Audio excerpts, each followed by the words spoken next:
So, good morning, good afternoon, or good evening, wherever you are. And thank you for joining us. Really good to have you here. So, today we're going to do a live vRx demo. So, give you a quick introduction to the vRx platform and what it's all about. So my name is David Gray. I'm the Solution Architect Lead for EMEA for Vicarious, so covering everything technical. Now, while we're doing the session, if you have any questions, please do feel free to ask away, and I'll try and cover those off as we go. And also, we will be doing a quick poll during the session, so if you can answer, we'll keep an eye out for that. I'll let you know, and if you can answer that, it'd be really useful to hear and understand what you're doing at the moment and get some feedback from you. So what I'll do is, excuse me, so I shall kick off in a moment. So let me just bring up a brief presentation and just bear with me one moment. Let me just. Okay, so first of all, what I wanted to do was just set a bit of context, a bit of background there. What we're talking about, the challenges that we have, and really, I'm sure these are things that you all know, the challenges that we have in terms of the cyber landscape, in terms of the time it takes to remediate patches, in terms of the length of time that vulnerabilities remain unpatched. It takes an incredibly long time, down to processes, down to technical management. There's a lot of challenges in order to get the patches out there, to get remediation out there. It's a race to get there before the bad guys get there, before they exploit the vulnerabilities. And as you can see here, I think probably the key number that we're looking at here is really the one around, we've got 87% of exploited vulnerabilities actually had a patch available before the attack. So a simple thing, why can't we fix that? And why can't we do it in a more timely manner? It's as I say, it's a race. So how do we win that race? So the way we go at it is through vRx. So this is where we're talking about preemptive exposure management. And we've got a number of different phases. And rather than going through the real detail of this, what I'll do is I'll show you the platform in a moment. And we've got a few different phases that we look at. So first of all, we're looking at the discovery, where we're analyzing. We're looking to understand what exposures we have. So what exposures do we have in terms of vulnerabilities? What other exposures might we have? We've got to understand and have a full inventory of the assets within the environment. So that's whether on-premise, whether it's in the cloud, whether it's remote workers. We've got to have that visibility. So we provide that analysis. Then how do we go about prioritizing to direct attention in the right way? Where do you ensure that you can have the most effect in understanding where the risk lies?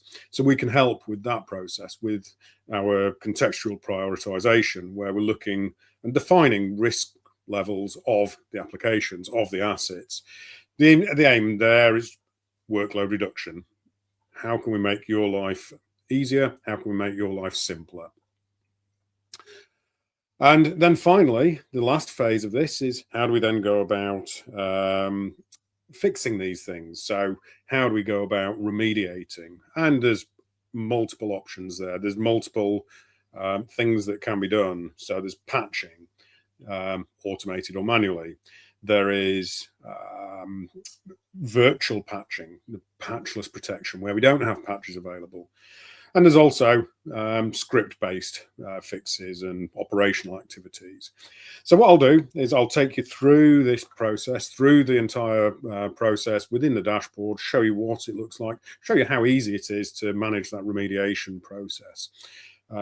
So let me bring that up now. And skipping into the vRx dashboard. So this is the platform vRx that you see when we're first logging in. So it's really designed to give an overview, to give good insight into what's happening in your environment. So we give information about your applications, the assets, the operating systems. We're highlighting those new applications and assets when we identify them. And we have further dashboards so you can drill down into additional detail depending on where your focus is. Are you looking at the risk? Are you looking at the vulnerabilities from a security perspective? Are we looking more from an operational activity where we're maybe more focused on the applications and the patching? You've got information about the risk level, and I'll explain a little more about how we arrive at this risk level in a moment. You've got information about the assets, online or offline, and vulnerability trends over time. So you can see the activities. So you can see that, okay, great, I've successfully remediated a number of patches, a number of vulnerabilities rather. We can see where we've got the spikes, the detection of those vulnerabilities. You can see a high level summary. What's the updates that we've got available right now? And also, what threats do we have within the environment? The actual CVEs, rather than just taking the high level risk approach. So the way we work, we have an agent that we install all the managed endpoints. So that agent, you can see we've got Windows, we've got Mac, we've got Linux, somewhere down the bottom here. Yeah, there we go. So we cover a big range of Linux platforms.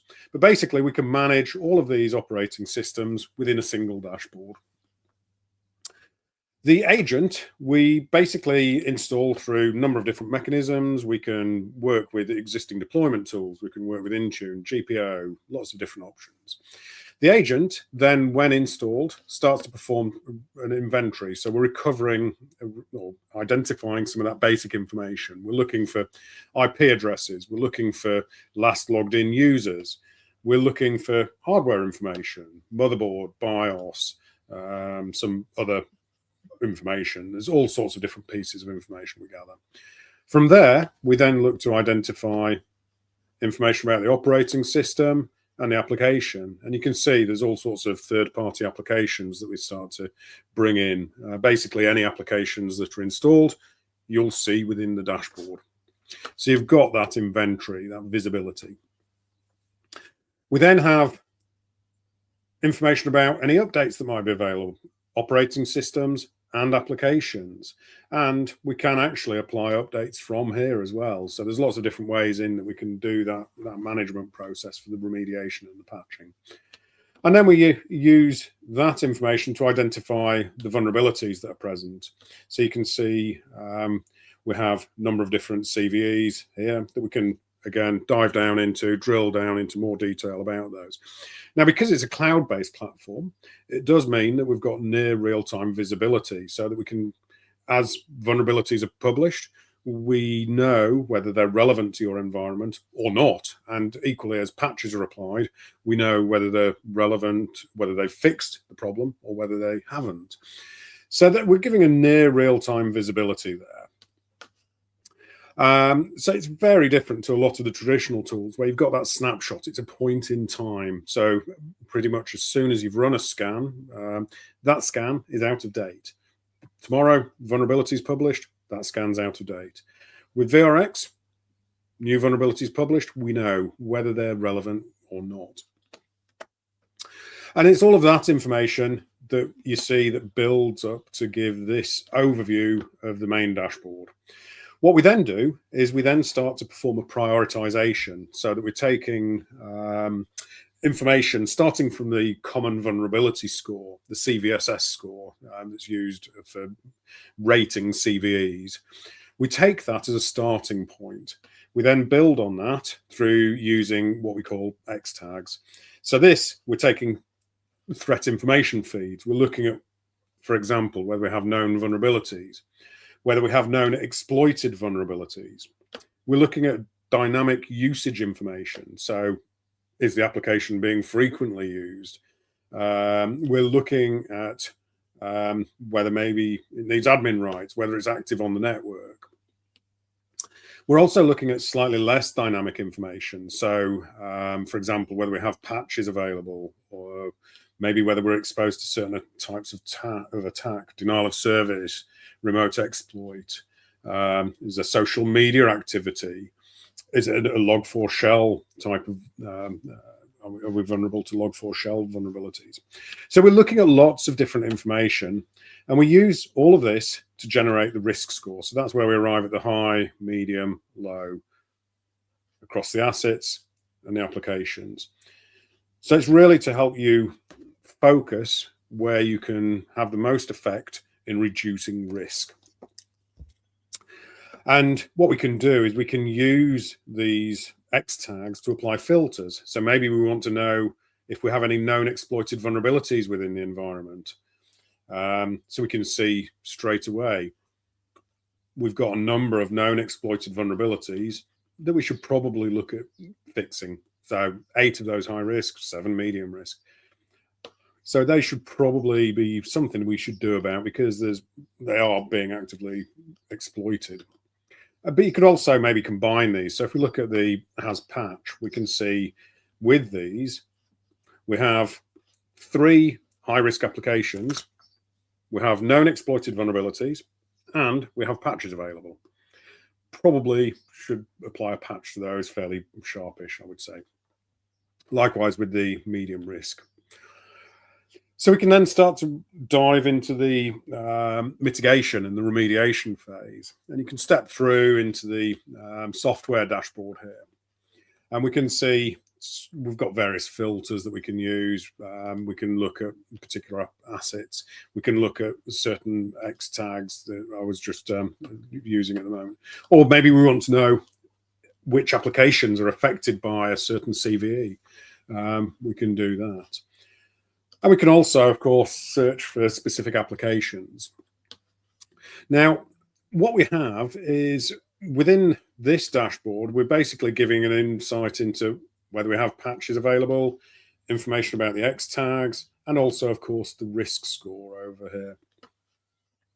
And for all of these applications, what we also do is we provide additional information. So, for example, we give recommended treatment. So, do we want to apply a patch? Typically, that'll be the first action. If we don't have a patch, what do we want to do? We also provide additional information in terms of analysis as to why we're saying it is the risk score it is. So in this instance, why is it medium risk? What are the X tags? We have a known vulnerability. We have patches available. So these are the contributing X tags to generate the risk score. We then have information about the versions within the environment, the assets that they're installed on, and also the associated vulnerabilities. And if you do want to get into more detail around those vulnerabilities, we do have additional information so you can see the detail of those CVEs. What does that CVE actually mean? And we've got links through to the vendor advisories and so on. So you can really get down into the detail of those vulnerabilities as needed. Now, coming back to the recommended treatment, if we then want to start to do that remediation, do that patching, we can step through from here into the patch management area. Now, we can then select the patch or patches that we want to apply. And we could do an update, and we can then start to step through and patch. So we have the patch, the application selected from the previous screen, the patch selected from the previous screen, the associated assets. By default, we're running immediately, but maybe we want to schedule for some point in the future. Hit finish. We then push that patch out. Push that patch out immediately to the relevant assets. Now, this was taking the risk-centric approach. We do have the, from the vulnerability remediation tab here, if we're more concerned simply about operational activities rather than worrying about what's the risk, what's the vulnerabilities, we can just go straight in through the dedicated patch management dashboard so that you can just go straight in, apply those patches. So we've got different ways that you can manage those same kind of processes depending on how your workflows need to operate. So that's a manual approach to the patching. Now, if we're looking to automate this, which of course is where we're talking about more efficiencies and reducing um, levels of effort required for day-to-day involvement to manage the process, this is where we need to be focusing. What can we automate? Let's automate as much as possible. So we can automate around a few different activities. We can automate based around application updates. We can automate around OS updates. We can run scripts. We can reboot as well, and reporting, of course. So with the application updates, we can either look at what we have available right now, or all of the apps that we have within the environment. So we can see whether we have patches available or not, and we can start to build a selection of patches, a patch group, to start to cater for future patches as they become available. We can then choose the severity level. So are we interested in focusing on critical and high? So for anybody in the UK, for example, this is relevant for a certification called Cyber Essentials. Maybe we just want to apply any and all patches as they become available. We then also have reboot options. So if the patch does require a reboot, we can build that into the automation, and we maybe want to delay that, or we maybe want to allow user interaction to cancel, to snooze or postpone that. So we can allow the snoozing there. We can also add custom messaging so that you can add a pop-up to keep users informed of what's happening. We can then choose the asset or asset group so that we can deploy to test systems before production, servers before workstations, head office, branch office. Basically, we've got lots of options around building those groups of assets. Now, later in the year, we will be introducing patch rings so that we'll be able to take a ring-based approach to deploying the patches, so that once we have a certain percentage of successful patches, we'll then move on to that second ring. So this will be coming later in the year with our version 2. We can then choose when we want to run that. So do you want to run that daily, weekly, monthly? Do we want to run it on a custom basis? Maybe we want to run every second Wednesday of the month. And at what time do you want to run? So do you want to run out of hours, 1 o'clock in the morning? Or maybe we want to run during the working day. And what's the time window that you want to allow that to run for? Then we can also break it down into subsets of systems so that we can stagger that, we can stage it. So we're rolling out to 10, 20, 100, 200 systems every 30 minutes, every hour, every 2 hours. So there's lots of options. That lets you basically stagger and stage the rollout of patches over a period of time. So there's a number of options around how we can manage that process. Now, with the automations, we can actually extend that capability. So we can add in other activities. So maybe we want to add in some OS updates as well, which basically work in a very similar way, so that we can say, okay, we want to focus on, let's say, Windows 11, and we want them to just apply the critical and high. We have exactly the same kind of setup as we did for the applications. We then can also add in maybe running scripts, and we can add multiple scripts. And it's very easy just to reorder how we run these automations and these actions. Now, the scripts is where we move on to a slightly different area of the vulnerability management. So this is where we're looking more at configuration type vulnerabilities. Think Log4j, or maybe we need to make a registry change. So, for example, there was an Exchange vulnerability last year, if I remember correctly, that needed a patch plus a registry change. So this is exactly the kind of thing we can do with the scripting. And typically what we do is the team that we have creating these scripts will publish them on a regular ongoing basis, but we'll typically have, from a vulnerability perspective, a detection script, these X detection, and a remediation, X remediation. So we find the vulnerability and then we fix it. But we also have operational activities. So, for example, here we're listing users on the system, or we maybe have we can disable SMB or SMB v1, or you can see here we've got various hardening options that we've got lots of different scripts, setting certain TLS versions or certificate padding checks and so on. So we've got lots of options around those scripts.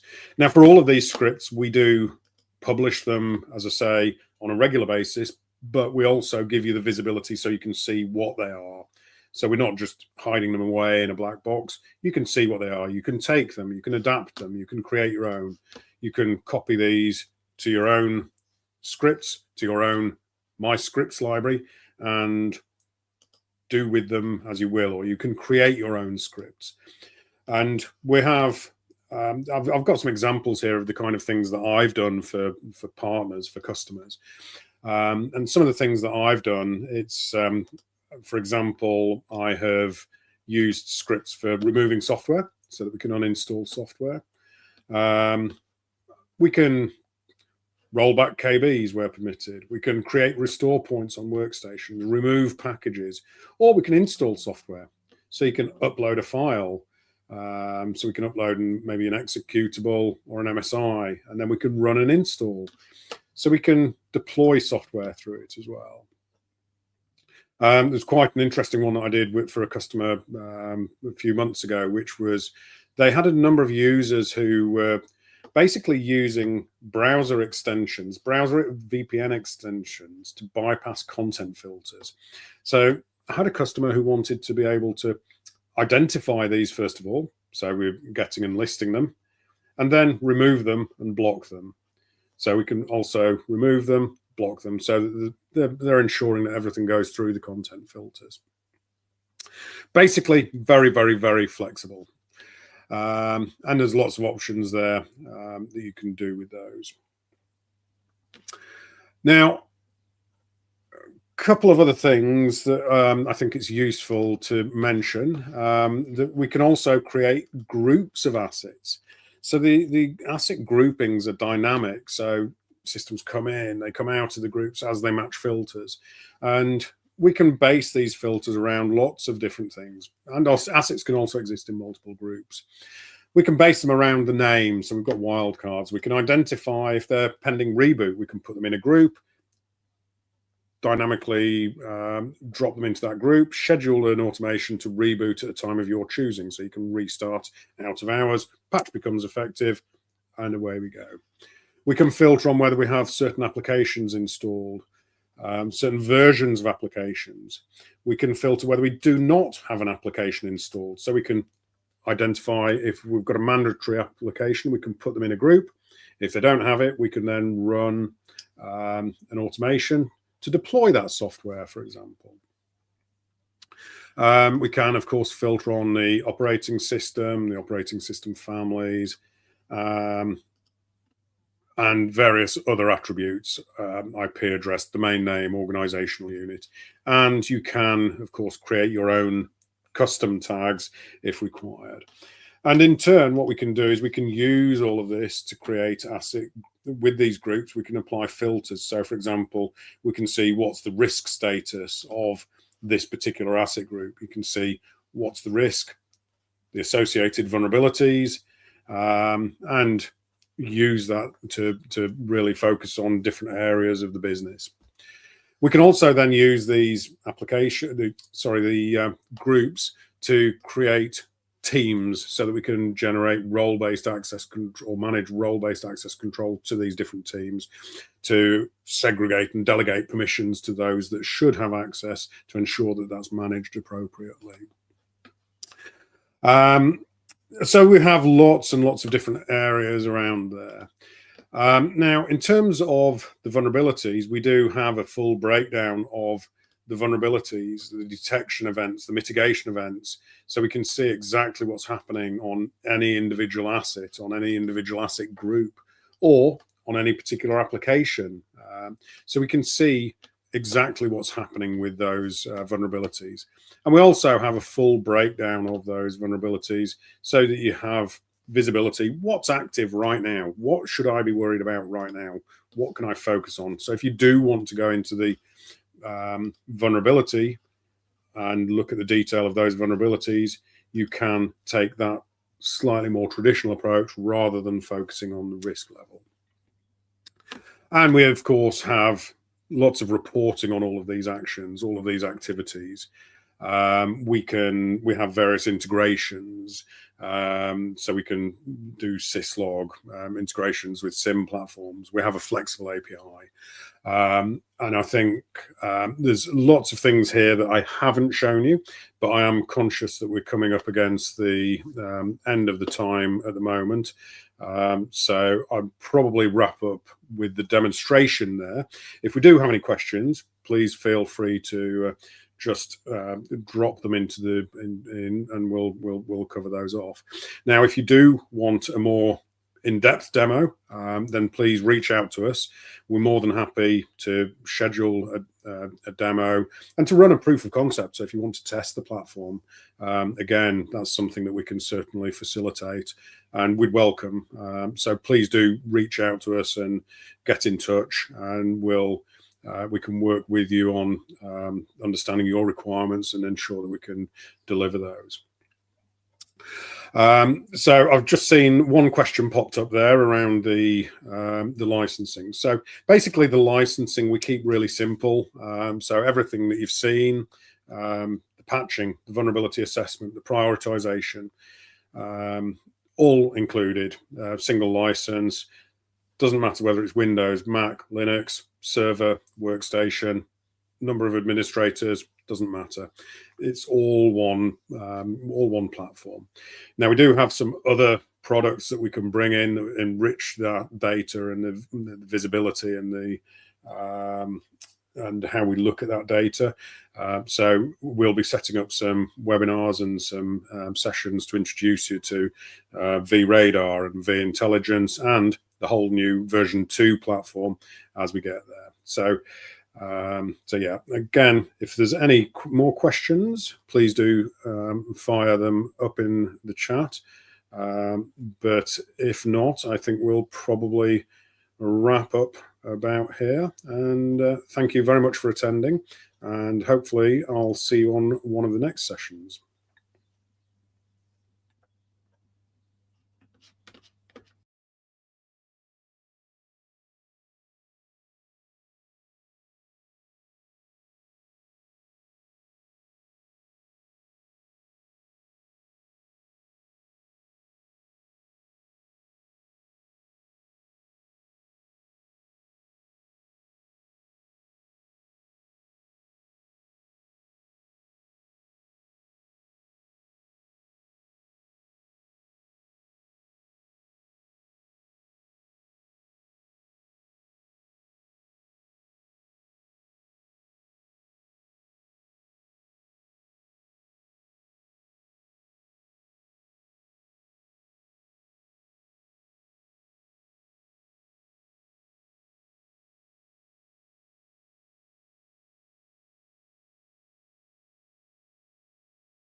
Happy hours coming past, the interns can never last.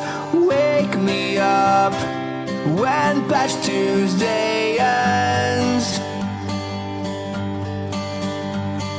Reading CVSS metrics. How'd I lose my hair so fast? Wake me up when Patch Tuesday ends.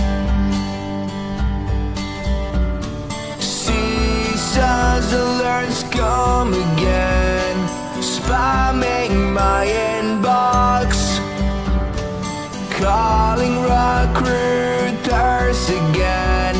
A bridge isn't too far, as my RAM rests, but never forgets what I lost. Wake me up when Patch Tuesday